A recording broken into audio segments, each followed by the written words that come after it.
Hey there, everyone. It's Kelly from Kelly's Astrology here. I am sitting down today with my dear friend and colleague, Larry Arrington. Welcome, Larry. Hello. It is so great to have you here. I know we've talked at length for a long time about getting together to do a video like this. Larry is a beautiful astrologer and she also works with me in my program. She's a senior teaching assistant in my Kelly's Astrology training program. We do have a new intake coming up in September. So if you're interested in that, you can pop over to my website, kellysastrology.com, to find out more. Today, Larry and I are going to be talking about a very kind of particular piece of planetary condition to do with planets in signs, and we're going to hone in on exaltation and fall. We know this is something that students are often kind of grappling with to understand the technicalities and the teachings behind what does it mean when a planet is in exaltation? What does it mean when a planet is in fall? And Larry has some really great ideas to share about this. Just before we get started, I want to make sure you know that if you want to find out more about Larry and her work with astrology, her website is astrologywithlarry.com. We will share more about Larry's offerings and consults and things like that at the end of our discussion today. But just in case any of you want to go there immediately, I know some people don't want to wait. So, okay, Larry, we know that students are always trying to figure out planetary conditions, strength, strength by sign. And of course, there's rulership, there's detriment, there's exaltation and fall. And today we're going to talk about exaltation and fall. I sort of am like, where's the best place to begin? Do you want to say a little bit about how you understand exaltation and fall as a criteria or what you might understand it to mean? I know you have some really interesting points about planetary condition isn't about like the goodness of a planet. So I think that's going to be really interesting for people to hear about. Totally. Well, first of all, I just want to say it's so nice to, after 5 years of talking about making a video, Yes. make a public video. I love working in your program. I just absolutely love and adore you. You're also a beloved teacher and friend, so I'm happy to be here with you. Thank Um, you. when you and I were talking about making a video, this topic really rose to the surface for a couple of reasons. One is our two traditional outer planets have just entered these signs, right? We have our little preview moment of the summer months, where Saturn has moved into the sign of its fall, Aries. And then we also, every astrologer's favorite moment, Jupiter has moved into Cancer, the sign of its exaltation. And one of the things that seemed really useful in digging into this for students is understanding how the different strata of dignity, the different classifications of dignity actually speak to really different kinds of Mm. strength. And that, there's an adaptation in the tradition where once we get into sort of that medieval Renaissance period, there's a way where we create values for dignity. Domicile gets 5 points, exaltation gets 4, etc. And that's useful in some ways, but I do feel like it has also taken away some of the rich complexity of the Mm. differences in dignity. And so when you and I were talking, I thought it would be a really great moment to dig into, like, okay, well, why is exaltation different from domicile? Why is fall different from detriment? Yeah. Um, and for me, one of the biggest differences is context, right? It comes from this root word, this Greek word hupsoma, which means to be lifted up. Raised And up. Yeah. I always think about that action being about culture or relationships or sort of Mm. circumstances coming in to support a planet's ability to sort of rise above. It almost gets pedestalized in a way. I love that. I love the visual, and I think this is so helpful for people trying to kind of connect with exaltation and maybe how it's different from domicile or rulership, where a planet, has is considered strong or perhaps more effective or functional when it's in rulership and when it's exalted, but in different ways. And that hupsoma, that Greek word, and then in the medieval period, that idea of a planet exalted is raised up, like it's lifted up. It's almost like it's privileged or it is admired. There's like, we hold in great esteem the things that this planet is describing. And I love how you're also like letting people know that part of our inspiration for talking about this right now is to do with the very real time, as we're recording in mid 25, real time exaltation placement for Jupiter traveling through Cancer and that fall placement of Saturn in Aries. And one of the other words I know people use for the fall placement is that idea of depression, or that idea literally of the fallen. Like I've heard some people say like a fallen angel almost. And I think that sort of mysticism of like we raise up like an angelic sort of elevation, a planet that is exalted, but that when a planet is in its depression or its fall, we say that it has come down. And so how do those kind of themes help you understand, or does that feed into your contextual understanding of these placements? Oh my gosh, absolutely. So if we think about the context, right, sort of as we were starting to get into of something being pedestalized or lifted up, this goes to that first point that you were starting to bring up, which is we can't look to a planet's essential dignity to tell us about like the moral goodness or like Mm, special a yes, person is, right? And I feel like that's a yes. real problem in the contemporary zeitgeist of astrology right now. We sometimes think of dignity as expressing sort of like how good or Good. valuable or Yeah. moral or ethical a planet is. Because I'm always like, actually, we need to look at what is the context that's either lifting up or depressing Yeah.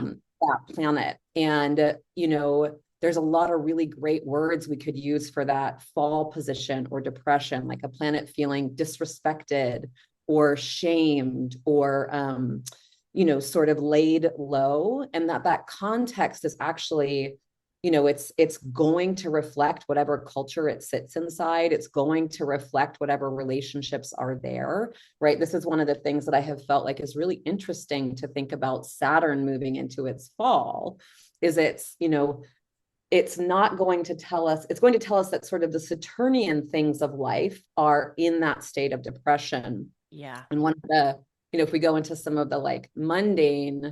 association planets, right? If we think about, the years of, let's say, Saturn in Aquarius, right, which were in the thick of the pandemic. We know that Saturn is a planet that's associated with government and infrastructure. It's the scaffolding that holds things together. In Yeah. that period, there was so much, infrastructural support for folks, financially supporting, to protect folks, especially elders and the immunocompromised. In the United States, there are all these amazing statistics about like child poverty falling to places of, Falling in the pandemic because of government stimulus, and that providing a safety net that some families in those lower socioeconomic groups didn't normally have. And that's a really great point to yeah, do with Saturn being in a very stable kind of place, because that yeah. Saturn was in rulership and domicile for most of that time. Exactly. Well, and that now we're in very much the opposite of that, right? So many of the scaffolding that we need to kind of hold things, those beautiful, like bone dense Saturnian things that are so supportive, they are crumbling in a way. We can sort of see, we can see the fall and in some ways the collapse of Saturn. So Yeah, one word that I use interpretively for Saturn in fall, or Saturn, when Saturn is coming apart, I think about it as disintegration. right, And, with the Saturnian things like infrastructure, government, etc., that it's almost like the structures or the supports that keep society strong or together, or give it a foundation on which to kind of operate and function. And Saturn in Aries, we're really seeing the disintegration or the coming down. Like you're sort of expressing the, particularly in the US, aid and supports, whether it's for healthcare or for arts or for food funding programs. These are all they've come down. They've come right. down off this elevated place. Yeah. Yeah. And in a birth chart, you can see things that can be similar to that, right? You can say, like, Yeah.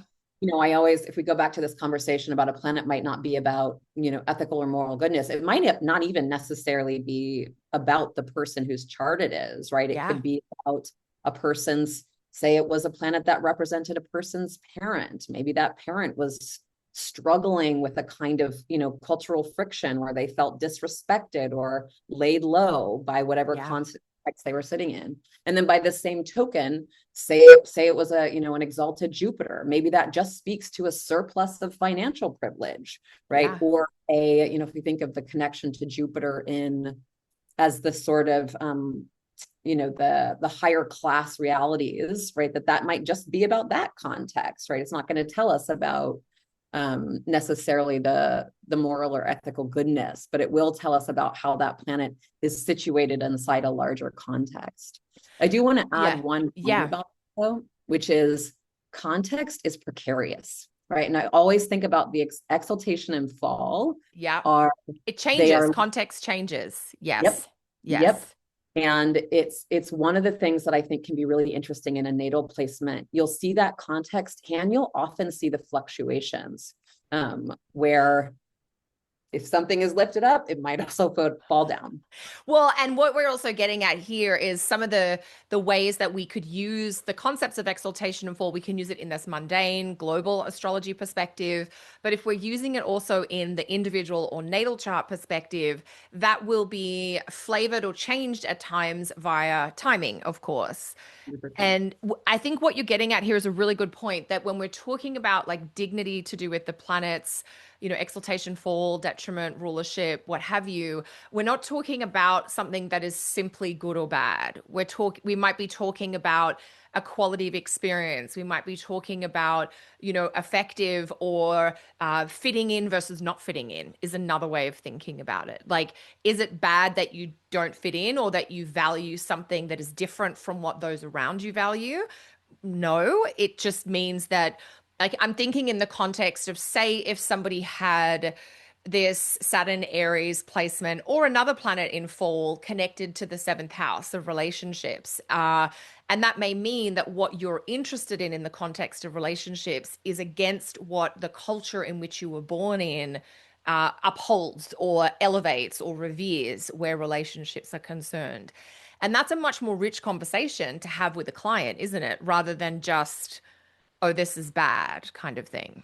Oh, 100%. And to be totally honest, one of the reasons that this was a topic I wanted to talk about with you was because as Saturn was about to ingress into Aries, I had clients and students be like, "Oh my gosh, am I doomed?"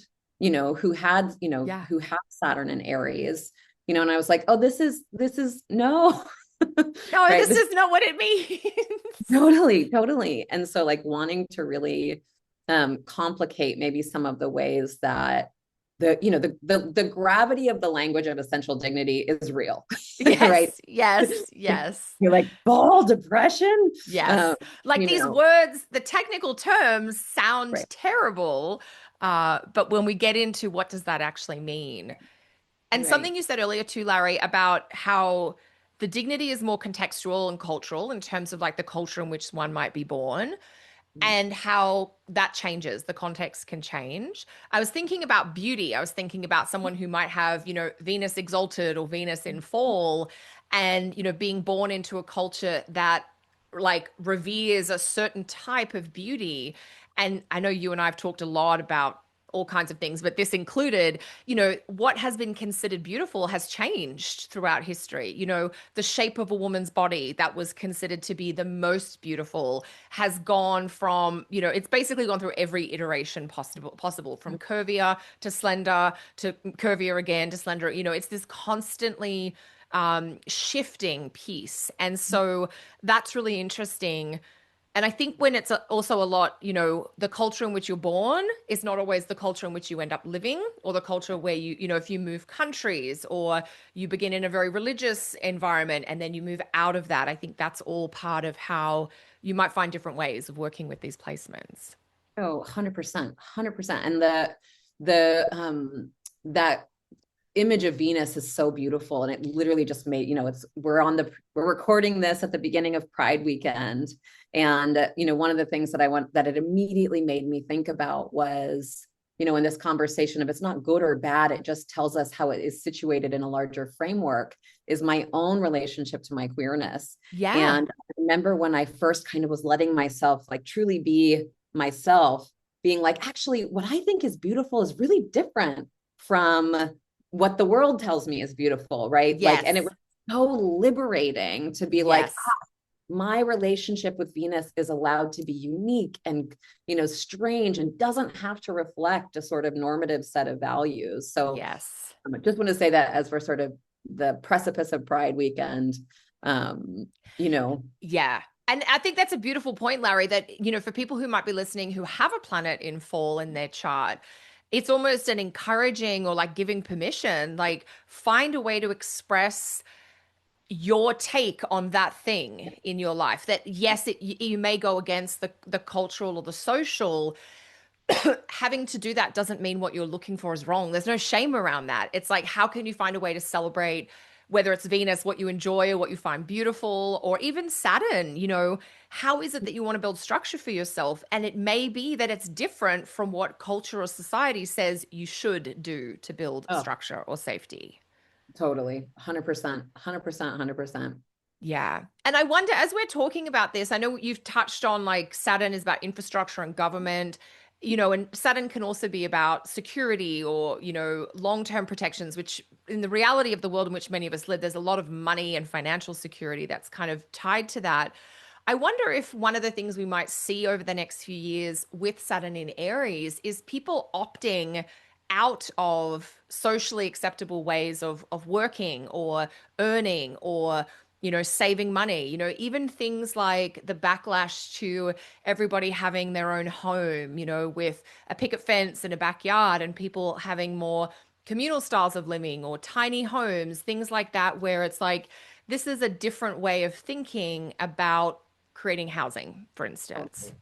Totally. No, that's so interesting because I made a kind of lengthy post about Saturn and Aries for my Patreon. And one of the examples that I used was Coppola. Francis Ford Coppola has a Mm. Saturn Aries, and it's very prominently placed in it's a very important planet in the chart. And I was thinking about this kind of classic anti-hero of The Godfather that he created Yeah. as someone who has to, it's a story of immigration, right? That's the kind of a central component of that story. But we also see someone who has to exist outside the sanctioned Saturnian realms. It's like Yes. the father of organized crime, right? And, I was thinking about that character as a really interesting example of sort of how do we live out, someone who lives outside the typical Saturnian Yeah. structure. The framework, the kind of accepted, safe, or even protected framework, and the immigration sort of piece there, or the operating, a business outside the regular business realms kind of Right. thing. Right. Yeah. Well, and we also get the really, Saturn and Mars is space. So you get like organized crime. I did not think I was going to bring up The Godfather today. I mean, this But is the beauty of yeah, a live conversation. We just totally. go wherever we go. Totally. Okay, so it's finally when we were prepping this, we talked so much about Jupiter in Cancer and not as much about Saturn in Aries, which Yeah. we've now given Saturn in Aries like a good airplay. I know you had a really great example of a person born with Jupiter in Cancer. Do you want to talk a little bit about that? Oh my gosh. Anytime. So Anytime. one of my favorite charts on the planet is the chart of the author Toni Morrison. It's a chart that I have been like staring at for probably probably a decade at this point. It Um, has been your like mantra for contemplation, her chart. I love her chart. Of course, I love her chart because her work was so meaningful to me as a young person and still is.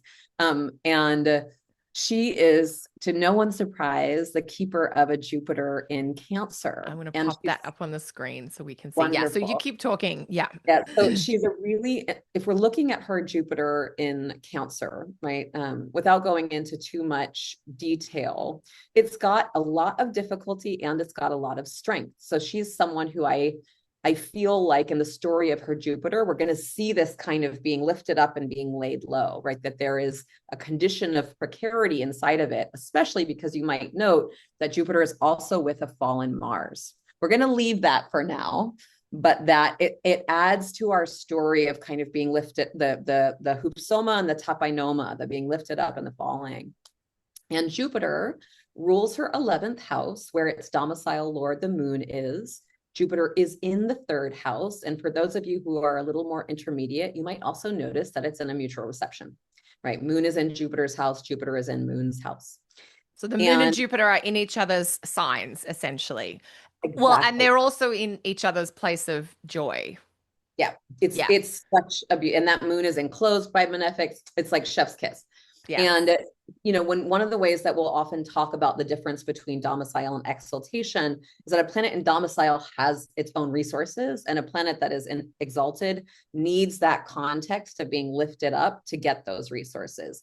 And she's someone who very much we can see that story of exaltation. And I love thinking about the connection of the 11th and the 3rd to groups, to friends, to associations, right? That there is a Like lot, communities. Yeah. exactly. There is a lot of resource that has come to her from those spaces. And one of my favorite examples is that This is such a using good story. it's like my favorite.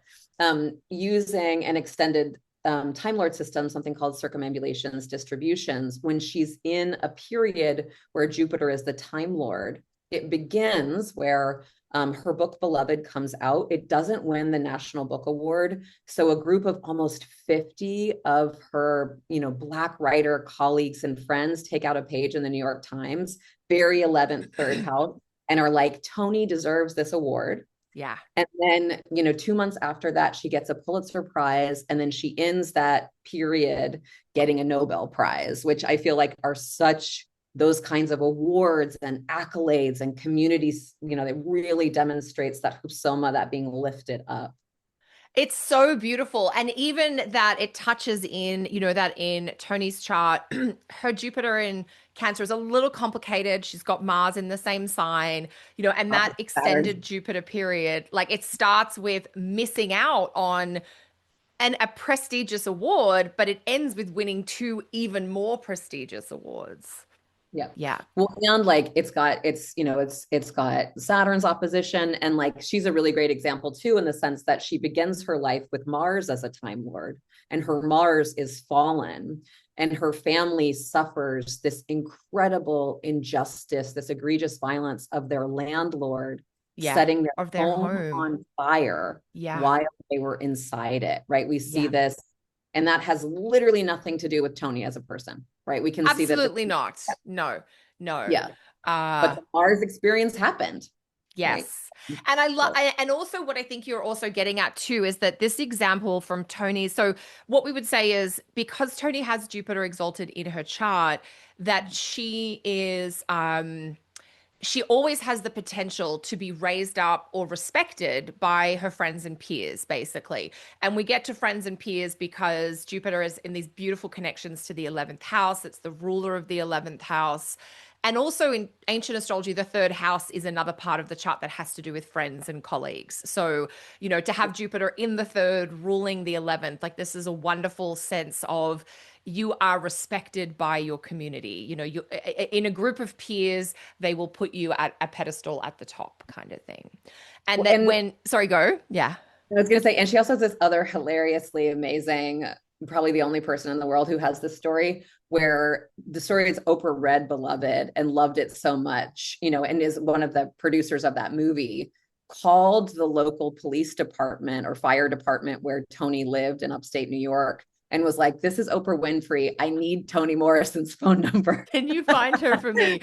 Like back in the Totally. days when obviously we weren't Googling such things and, Totally. oh my Yeah. gosh. Yeah. That is so lovely too. And yeah, there's so many great pieces about her Jupiter. And I love when you were sharing about how, you know, her friends stood up for her, friends and colleagues stood up for her on behalf of her when they felt that she had been unjustly overlooked for this National Book Award. So, I think all of us can probably relate to that feeling of like, oh, I was shortchanged here. I should have got that promotion over the other person, or my sibling got something that I didn't get, or that friend has got, we've all had experiences like that. But in Toni's case, there's this like group of people that are of an esteemed nature themselves that speak. And, when we get in, I'm so deep into Jupiter stuff right now because I'm prepping for a webinar on Jupiter in a minute. But that idea of, benefactors or, these are all Jupiter things, like esteemed people that speak favorably or act favorably on your behalf. These are very explicitly Jupiter things. And so to see that come forward for her in such a heightened period of Jupiter activation is so beautiful.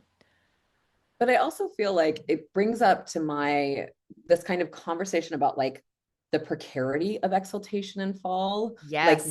what would it be to be in the pressure to maintain that kind of, Yes. I always think about it with the sun's exaltation in Aries and the difference between like the sun in Leo and the sun in Aries. Yep. And, I always think of like Leo has this leadership quality and Aries does too, but Aries does it through the idea of being, a winner, right? Yes. The, And that as soon as you that win, competition.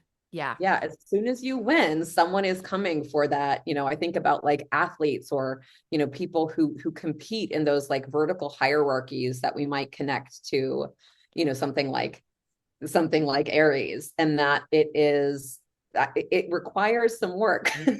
It's yeah, and there's something I think as soon as you talk about that, I'm started thinking of tennis, and there was a beautiful speech that Roger Federer gave as a commencement speech somewhere, I think in 2024. And he talks about how because in tennis, it's just one person competing against another. And if you don't win, you don't move on, basically. So it's great that you won today, but you still have 4 or 5 wins ahead of you. And, whether it's swimming, I mean, I'm Australian. These are Australian sports, obviously. How fast did you go down the pool? Well, that's great. But now that's the new benchmark that somebody is going to come for. And can you be as quick or faster again tomorrow? And I think that's really interesting. And Federer talked a lot in this commencement speech about how, you know, when he looked at all the points and all the matches, people might think that he had won 90% because he was such a successful tennis player over the length of his career. But he's like, I only ever won a little more than half of everything I did, but that was enough to keep me ahead of the game. And so that precariousness, I think this is a beautiful point you're making about exaltation, that it's great to be raised up. It's wonderful, the books that Toni Morrison wrote that she won these wonderful awards for. But is every book going to be of that level? Like, she is, I mean, she was still a woman in her prime when she wrote Beloved. Can she top that? Does she have to top that, for instance? Well, and it just really speaks to the like how different domicile exaltation can be, how Yeah. different detriment fall can be, right? And you'll often in that precarity, you'll often see people who have exalted planets when you dig into their timing, that there are these big moments where they're like, this is the Straight up. exaltation moment. And Yeah. like, boom, that's the fall moment. Yeah. And you can kind of see how in their life the qualities of that, the qualities of difference, in an exalted or a detriment planet really do reflect those contexts and events and things that really happen. And so I know you've mentioned that, like the difference of exaltation and rulership or domicile. How would you describe the difference between the two? Like, we think sun in Leo versus sun in Aries. Straight away, I'm already thinking there's more of a steady consistency, to something that's in domicile, because the resources are like a steady tap available. But how do you frame it? How do you kind of see the distinctions between the two? Yeah, well, I always think of that idea of context. So one of the ways that people talk about a domicile planet is it has its own resources. It's sort of situated in its own home, right? And Yeah. so if we're going from the sun in Leo and the sun in Aries, if we think about like a sun in Leo might have the authority of leadership through some like dynasty or legacy of power, right? It's funny because we don't think about dynasties so much, but we do have these families of political power that 100%. Political power, even in capitalist economic totally, business environments, totally, where it's like the scion and the scion's child. And often, unfortunately, it's usually through the male line, the father who runs a successful law practice, whose sons immediately, maybe their daughters get into, but that those histories are there.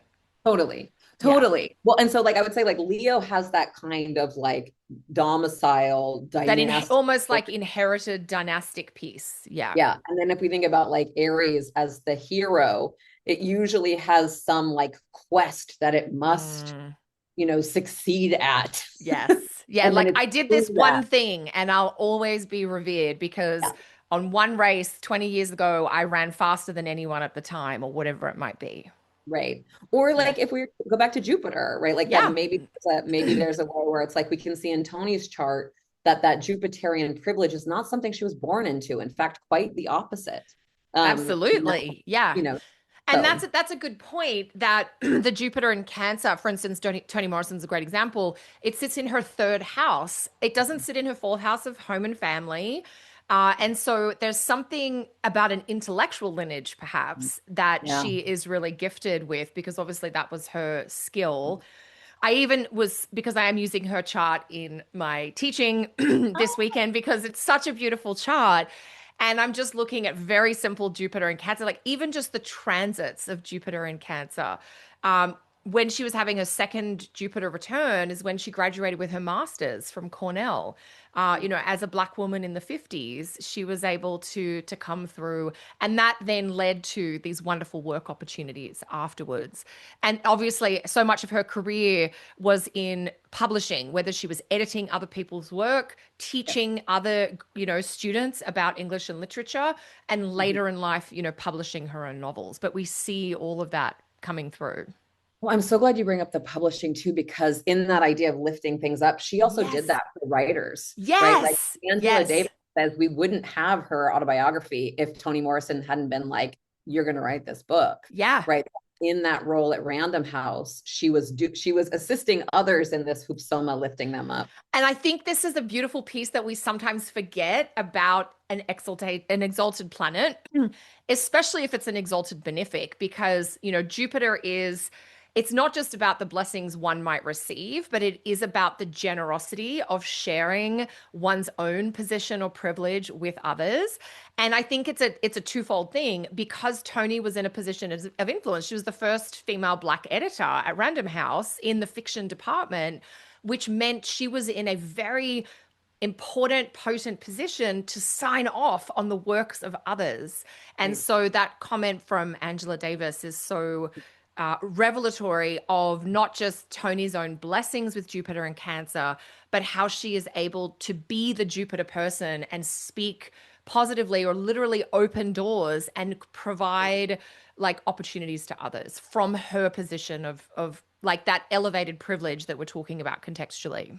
Totally. Well, and it Yeah. makes me, not to get too mired in the moment that we're inside of, but it makes me think about something you and I have talked about quite a lot with Jupiter and Cancer, which is if Saturn is in this condition of fall, one of the Yeah. places that we can look is to our own sense of Jupiterian generosity, to Yeah. our own sense of being able to, okay, if I know that a certain kind of Saturnian support is not available, but maybe this kind of Jupiterian, how do I like stretch the edges of my generosity? How do I like get one more seat at the table, right? How do I, you know, figure out, of course, with Cancer, we want to guard against like tribalism and nepotism and that, but that, There is a caution there for sure, but I know what you're saying. And I think the point you bring in is into the contextual framework that when you look in a birth chart, okay, you have this exalted planet, but what else is going on? And you've talked in Toni's example about, well, we do have Mars in fall right there.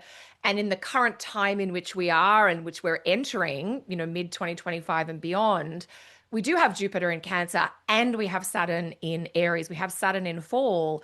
So if we have this sort of disintegrating quality of energy around government, infrastructure, government programs, but we have this enhanced energy around Cancerian pieces, it's almost like how are we using our local in-person communities, found family connections to fill in the gaps that otherwise, government might have provided, for instance. totally, Yeah. totally. And that's a really rich piece. Okay, Larry, we have said so much here. Is there anything else, any ideas or interesting tidbits about exaltation and fall that you want to share before we move-ish towards a close? I mean, there's so many things. What I would just say is like, Yeah. dot, dot, dot. In Yes. addition to all of this qualitative analysis that we've done about how an exalted and planet might show up, a planet in fall might show up, there's also all of this beautiful, elegant structural rationale, right? We can think about like the thema mundi. We Yeah. can think about the declination and relative light and darkness in the seasons, right? There are many beautiful structural reasons for exaltation and fall, which you and I have Mm. not covered here. So I would just say, know that if you want to continue your education and thinking about exaltation and fall, to use our Saturn word of scaffolding, you can start to bring in some of that stuff. I highly recommend Demetra George's book, Ancient Astrology. Volume 1 is the volume where she gets into the specifics of exaltation and fall.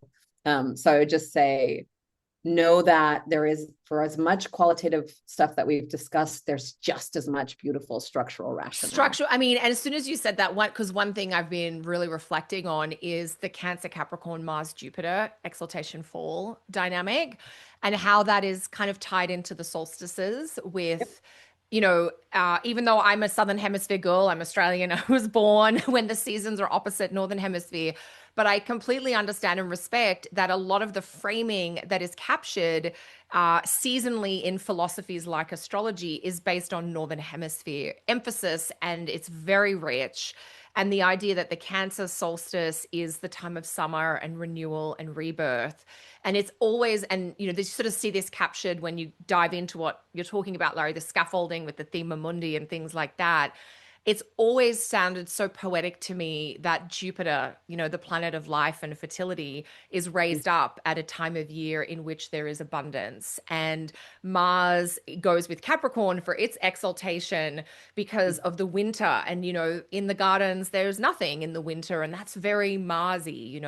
And then when we flip them, Mars in Cancer in fall or Jupiter in Capricorn in fall, and we get just what you were saying about the light and dark, we sort of get a clash of those pieces. We get a planet tied to a darker time of year showing up in the brighter season. And so what you're saying, Larry, is we've gone into some of the interpretive places with these ideas, and there is a lot of rich theory that underpins where we've got to today.